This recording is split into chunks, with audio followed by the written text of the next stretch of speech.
Whenever you get in there, it so I starts didn't have to worry going. because you That's can always a good cut idea. things off. But If you lose it, you lose Yeah, it, that's especially in unscripted. Hi, everybody, it's me, Haley Royal from Cinematography for Actors, here with Lego Filmmakers in the Blackmagic booth. We are using a full 3-camera Blackmagic setup, which is what Cinematography for Actors uses at home.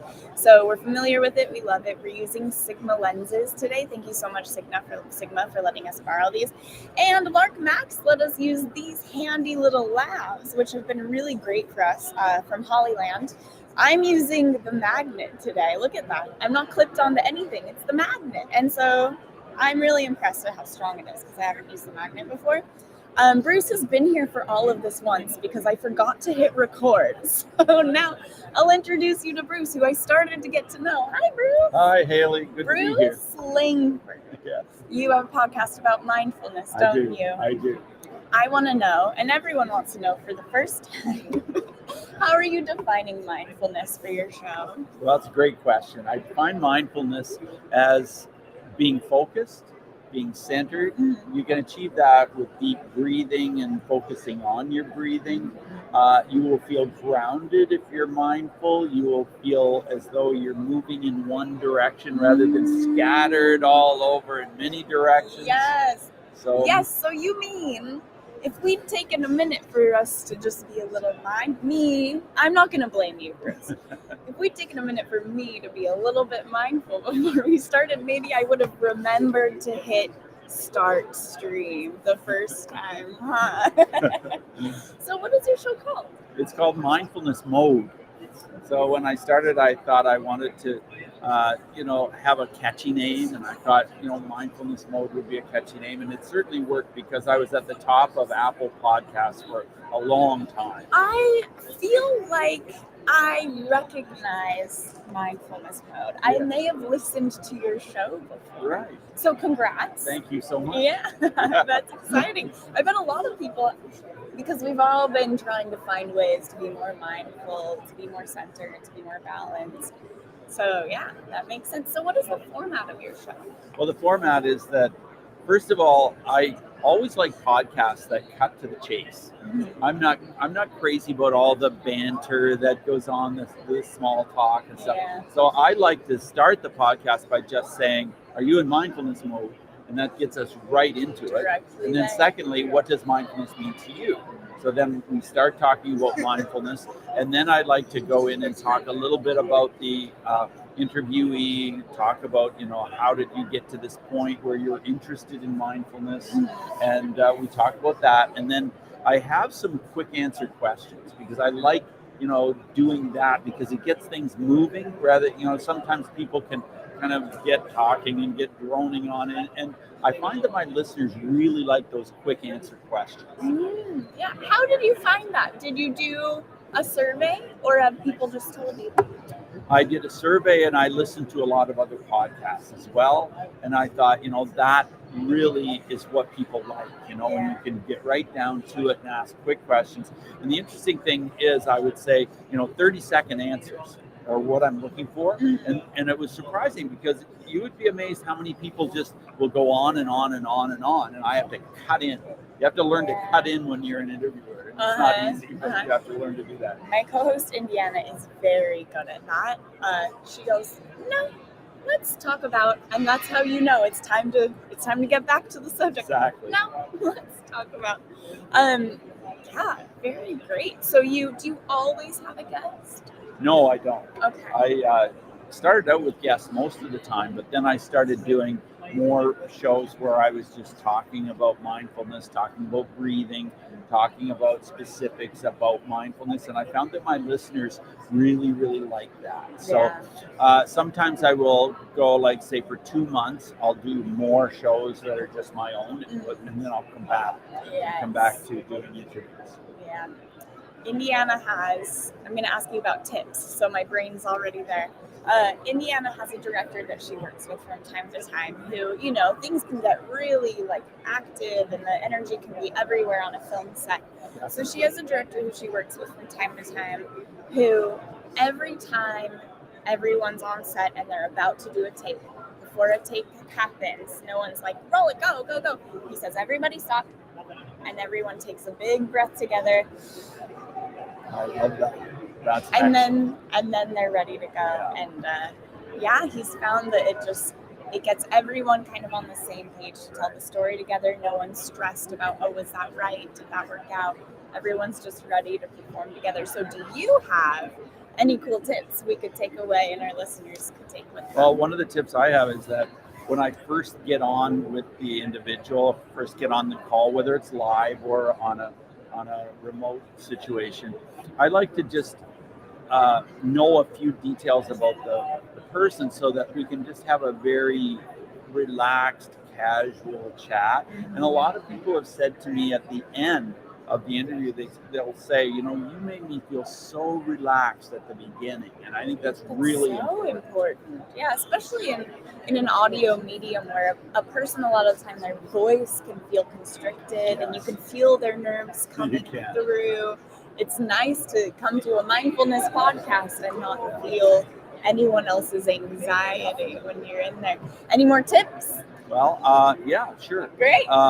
Well, one of the tips I have is to really do some research about the person so that some of the key points in their life or the key points in their business, and you can direct them into those places, because sometimes you can find out amazing information. And one of the things I find is just really having great eye contact with the person. And that takes a lot of practice when you're doing remote. It's easier to do it in person. How do you do that when it's remote? Well, I practice a lot, and I have my webcam right there on the screen. Okay. So it's right beside the image of the person. And so I can see the person, but I've got that camera right there. So I'm looking exactly at the person. That's so great. And that is so considerate of the other person, so that they feel like you're locked in, you're paying attention to them. Bruce, what inspired this show?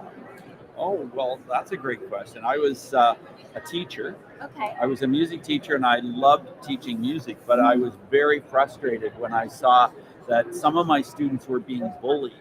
And then I felt so bad about it, I decided to start an anti-bullying program. And I was a musician, so I wrote songs, and I created a program, and I created an alter ego for myself.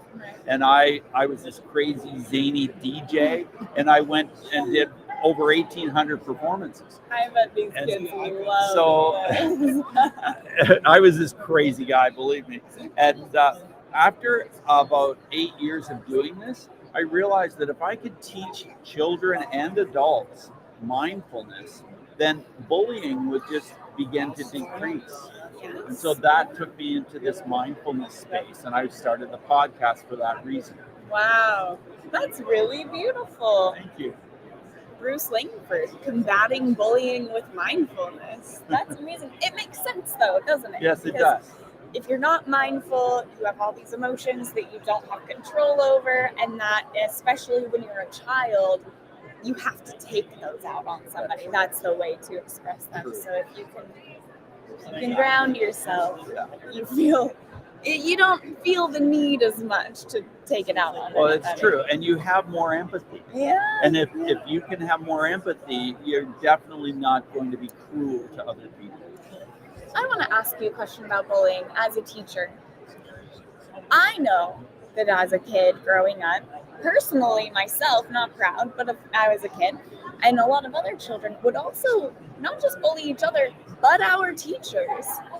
Is that a thing that teachers have, the age on them, the experience on them to not take personally? Or does being bullied by students hurt you as a teacher? Oh, it hurts. And the sad fact of the matter is that a lot of teachers have no idea how to deal with it. It's very difficult, but you have to start with compassion.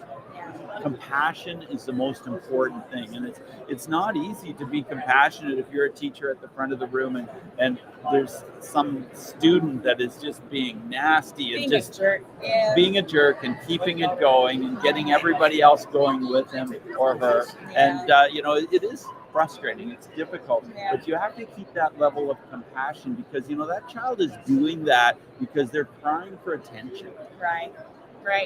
Starting with compassion will help you understand more of where that kind of thing is coming from. You have the context to be able to help that person, maybe. Wow, what a beautiful chat. Thank you so much for joining me, Bruce. Thank you for inviting me. A pleasure to meet you. An honor to have you with me. It's great to be here. Bruce Langford of Mindfulness Mode, not Mindfulness Mode. Maybe you could do another podcast called Mindfulness Mode and talk about, I don't know what you're going to talk about, okay? The mess before mindfulness, maybe. Just an idea. Take it with you. Yeah. Thank you so much for joining me, Bruce. My pleasure. How Thank can you, we find Haley. you? Oh, how can we find you? Do you have an Instagram? Yeah, you can find me at mindfulnessmode.com. Mm-hmm. You can type mindfulness mode into any of the platforms, Facebook, Instagram, TikTok, and you'll find me. Fantastic. Thanks, Bruce. You're welcome. Thanks for watching, everybody. All right. And then we're going to bring the music up. And then I'm going to mute them so that they can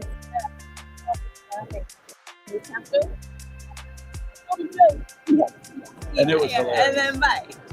Oh, wait. I forgot to mute myself.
Hi, everyone. And you're live. Hi, everyone. I am Tracy Guy Decker. And I am Emily Guy Birkin, And we're sisters. if you couldn't tell. We're sisters. We're sisters, if you couldn't tell. And we have a podcast called Deep Thoughts About Stupid Shit.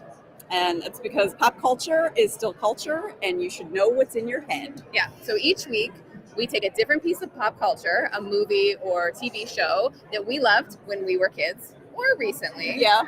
And we look at it to see what furniture did it place in our heads. Mm-hmm. Because we're tripping over that furniture whether we examine it or not. Yes. Yes. So, for example, Tracy loved Ghostbusters. I think she can quote the entire movie from beginning to end. From start to finish. Yeah. And including music cues. Yes. And there are some lessons in Ghostbusters that you didn't necessarily recognize when we watched it in 1984. Totally. Like the villain, I mean, besides Gozer, the villain works for the Environmental Protection Agency. And is actually proven right through the film. Like they do have a toxic spill, basically. Now he causes them to shut things down, but it would have happened eventually anyway. Also, Peter Venkman, whom I loved, when I watch it now, he had 300 cc's of Thorazine On a date. in his back pocket. On a date. Ooh. Yeah. Why? Oh. Why? Yeah.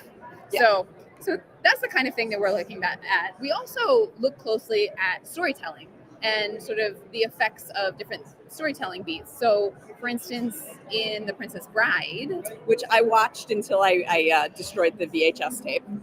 my sister really blew my mind when she pointed out the fact that the Fred Savage character from the Frame story, when he interrupts the story, he serves as our audience proxy and sort of gives me permission to feel the things that Fred Savage is saying. Like, wait, that's not right. That can't be right. I was like, oh, yeah, I don't like that.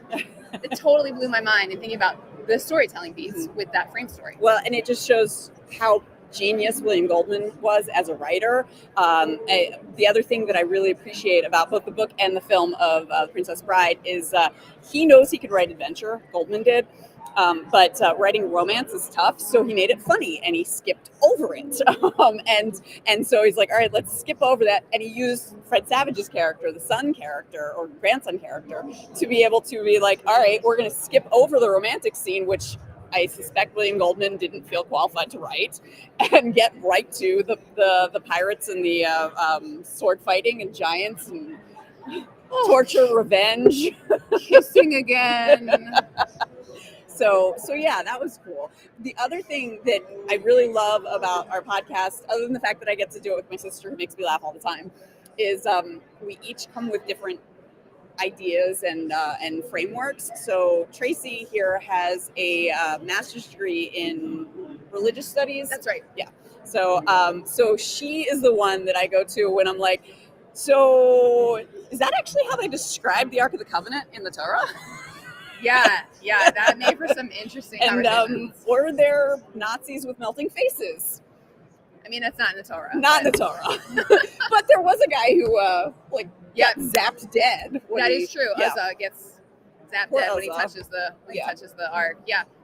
And my sister has a deep, I mean, she's a money nerd, and so we get some sort of interesting money lessons from different things, like I think Christmas Story, Ghostbusters again. Yeah. But also, you have like a deep interest in kind of mental health and also like neurodivergence. Yes. And so like we've talked at length sometimes about the way that different story beats can be more or less neurodivergent friendly, which has also been really interesting for me. Yeah. So recently we did an episode about the Matrix, and one of the things that I absolutely love about the Wachowski sisters is that they don't talk down to the audience. So they created a story that makes perfect sense within the story, but as an audience member, you are not understanding what's going on the first time you watch it. And that is actually a neurodivergent friendly way of telling stories because it rewards repeat viewing, to the point where I remember when The Matrix came out, it was our Uncle Vernon was saying like, yeah, I didn't really like it. I didn't know if they were in the Matrix or not. And it was because he watched it once and wasn't interested in watching it again. Whereas someone who is likely to watch again and again and again, like yours truly, you all of a sudden understand this is why Switch called Neo Coppertop the first time you met them. Right. He's a battery. This is what's going on when he wakes up in the goo because you have no idea what's happening. And so that's something that I think is really interesting in how storytellers create stories that are really well suited to neurodivergence in particular. And then also my other interest is the metaphors for mental health that you will often see in various films and TV shows. The TV show Lucifer that was on Fox and then on Netflix did a really good job of showing the metaphors for what it is like to have depression, what it is like to feel self-loathing. And they made it concrete because Lucifer has a devil face that surfaces when he feels terrible about himself. Right.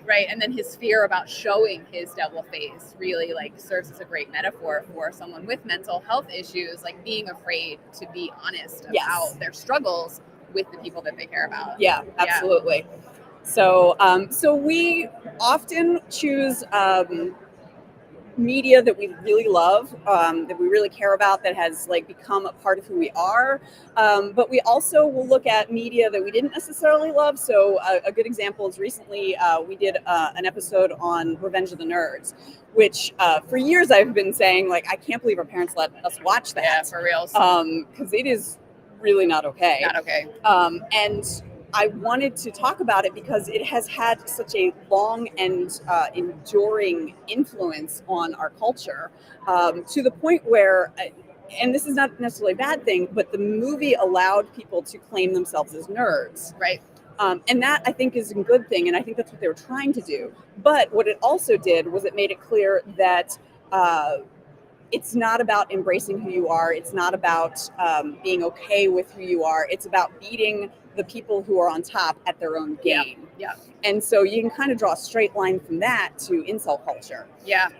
And so there's a reason why, even as like an 8 or 9 year old seeing this movie on TBS or whatever it was on, I was icked out by it. Because it was clear to me that the nerds did not see women as people. Yeah. And I self-identified as a nerd, but I was also just like, I don't like that they're taking naked pictures of women without their knowledge. Right. I don't like the whole rape by deception. Not cool. Not cool. Not cool. Yeah. So our show, Deep Thoughts About Stupid Shit, you can get it wherever you get your pods. Mhm. We are actually coming to you right now from the last day of the Podcast Movement Conference. Mhm. With we're using these cool Hollyland lavalier mics. We've never used lavaliers before. Never. We always use like a standing mic Yeah, when we we're- record, and we usually record remote. So it's also kind Yeah. of cool to Yeah. be like in the same Yeah, space. this feels weird. Well, it's proof that we're two different people. Yeah, Because people do think that I'm her with a wig. Yes, sometimes it's true. So many thanks to Black Magic Media for letting us do this and for the use of these awesome mics. Yes. And we've had such a great time Yeah. at Podcast Movement. And so. we would love to hear from you about what media has placed furniture in your mind. We are also always looking for guests to come on. So to talk about their influences. Yeah. So any filmmakers who are watching this who you were influenced by something, what was the VHS tape that you wore out? And like obscure is fine too. We love obscure. Yeah, and we meet remotely, so you don't have to leave your house. Yes. So we would love to chat with you, or if you just want to get in touch with us, you can reach out at guygirlsmedia@gmail.com. We're our maiden name Guy, so we're the Guy Girls. Yeah, we're the Guy Girls.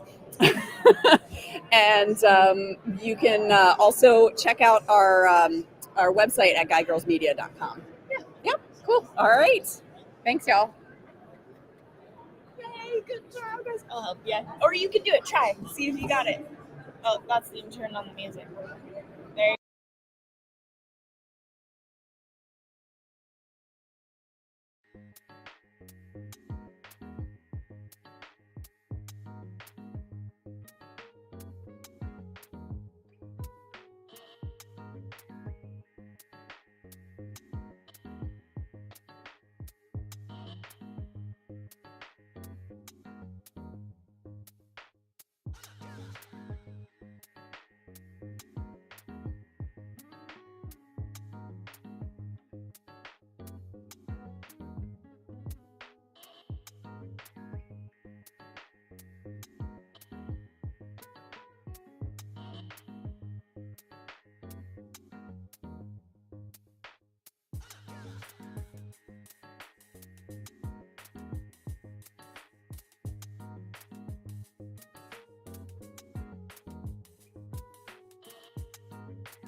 I love it.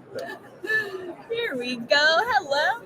Hi, everybody. It's Haley from Cinematography for Actors. I'm here with Lego Filmmakers at the Black Magic booth using a full 3-camera Black Magic setup, which is what we use at home with Cinematography for Actors. We're using Sigma lenses. Thank you so much, Sigma, for sending these out for us.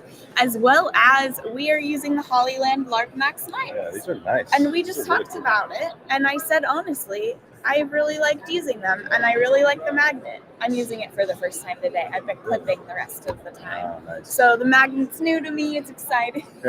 I can put it wherever I want. Yeah. I'm sitting here with Ricardo, Yeah. host of Why We Move. Hi. How you doing? I'm doing good. Thank you for joining Yeah, me. I'd love to be here. Thank you guys for inviting me. Will you tell me what your show's about? Absolutely. So, Why We Move is a show dedicated to all the social dancers in the world.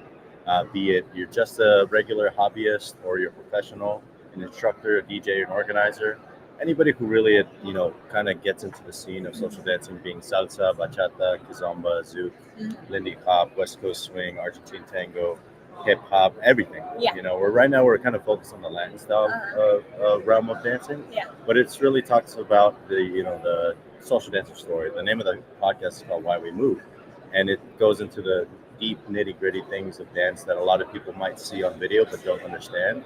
Right. So we go into etiquette, insights, tips and tricks, and everything in between.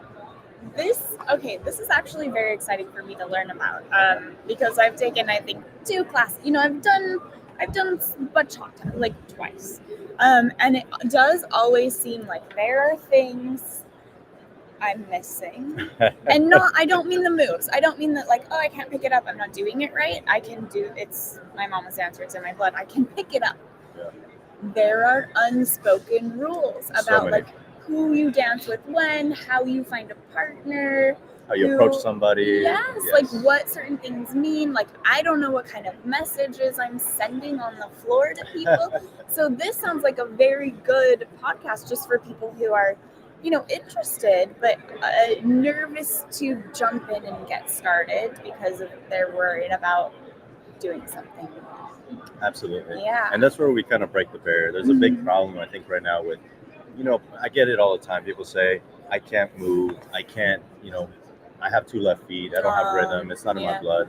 And I think all of that is just, it's not true. And I think people are just intimidated by it. And I'm trying to make, the mission from the get-go is to make social dancing more welcoming, more accessible, and safer for everybody who's interested. Either they're beginning dancing or they've been dancing 30 years on the dance floor. So what is the format of your show? Do you have guests on, or is it you pick a topic and you just talk through it? It's all guest interviews. All first 20 episodes have been that way, except for one solo one of mine. But I'm looking, I'm here at Podcast Movement to just get more ideas, more inspiration, kind of switch it up a little bit. But I do not only just interviews, I do men on the street interviews, I do event coverages, social coverages. And so really Why We Move is becoming more of a media platform where social dancers can access it for everything and anything related to social dancing. Whether you're traveling here in DC and you want to look for another social dance, while you're out on this business conference, or you just want to connect with other people who are in the city. So it's becoming something that I'm very excited to share as things roll out this coming year. Yeah.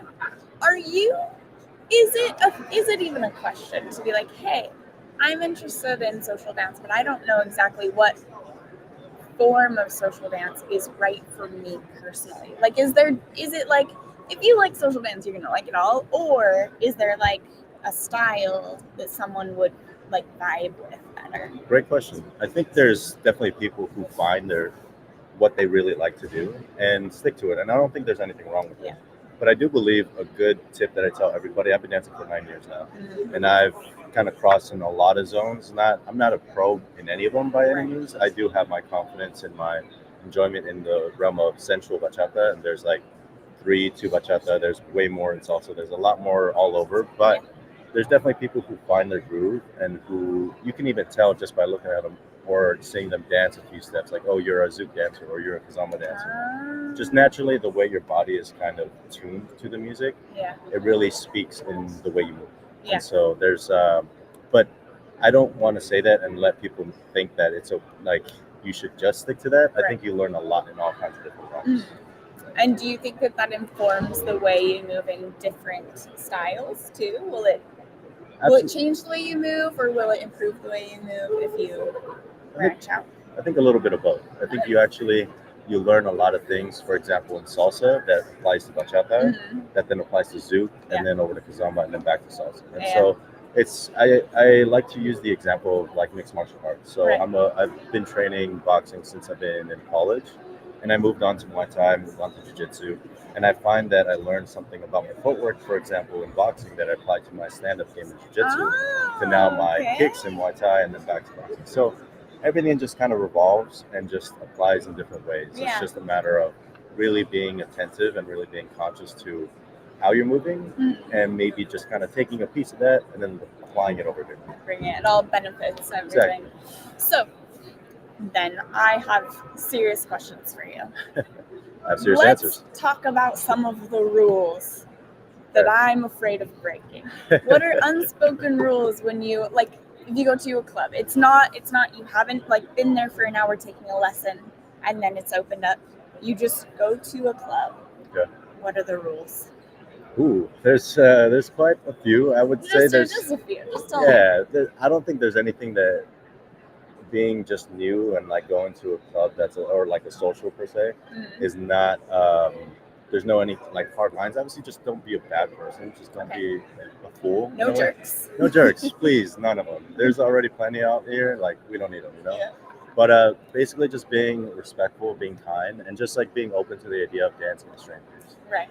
Because people, when you walk into a social, there's already community gathered around, so people kind of are comfortable with dancing with who they already know. They know, yeah. But when they see somebody new, it's for me, it's a very exciting thing because I'm all right, check it out. Is this your first time? Yeah. Let me make this a good experience for you. Let me show you that this is something that you can carry on, not just come in, pop out, and whatever. Yeah. And so I'd probably say the most important one, if I could boil it down, and then I'll list them just so you can kind of for all the viewers here. All right. The most important one is just be kind and be open and just essentially be willing to look like an idiot on the dance floor, because we all do at some point, and that's totally normal. Yeah.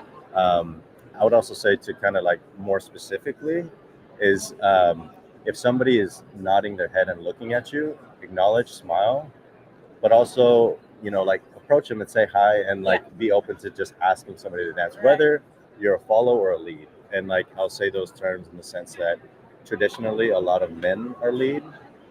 Men are leads and women are follows. But you'll see across the town here, especially in the United States, people do both.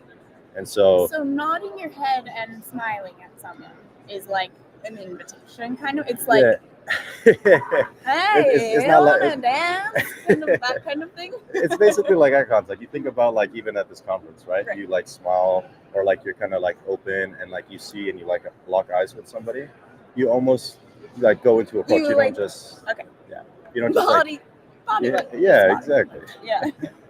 Which is interesting because in a social, there's loud music, there's dark lights, or lights, but it's a dark room, and there's so much happening. So you really have to be attuned to people's body language. So probably just understanding that people are gonna approach you and just be open to approaching other people. Yeah. And then the last thing is probably just bring a towel because you're gonna sweat a lot.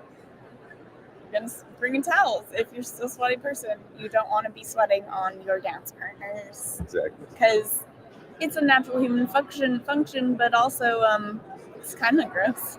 To get someone else's slippery sweat on you. Okay, yeah. All right, good tips. Yeah. Okay, now I want to talk about the merch that you brought. Look at these tiny little stickers. Hopefully I'm being an influencer. I know what to do. There we go. Oh, maybe it's focused on me. There we go. Oh, there it is. Look at this teeny sticker. He found these. This is his own. Wow, my nails. Don't look at my nails, everybody. But look at all the information on the back. Okay, let's talk about when you come to a conference like this and you have something cool like this, to be able to. I'm so stoked about these. They came in a tiny little mints tin. Show us the tin. So, I mean, here's an idea for your own thing that you need to promote. A tiny sticker sometimes is gonna get a shout out on the thing. Anyway, thank you so much for joining me, Ricardo, Yeah, from absolutely. Why We Move. How do we find you? You can Tell find me. that camera. Tell this camera. There All you right. go. So you can find Why We Move on most platforms. We're on YouTube, Spotify, and Apple Podcasts. We're still kind of working some bugs out with Apple Podcasts, but it's all under Why We Move Stories. So Why We Move was already taken, unfortunately, but Why We Move Stories. Instagram, Facebook, TikTok, like I said, YouTube, Spotify, Apple Podcasts. Amazing. Thank you so much. Thank you. It was nice to meet you. Good to Appreciate it. meet you. Bye, everybody.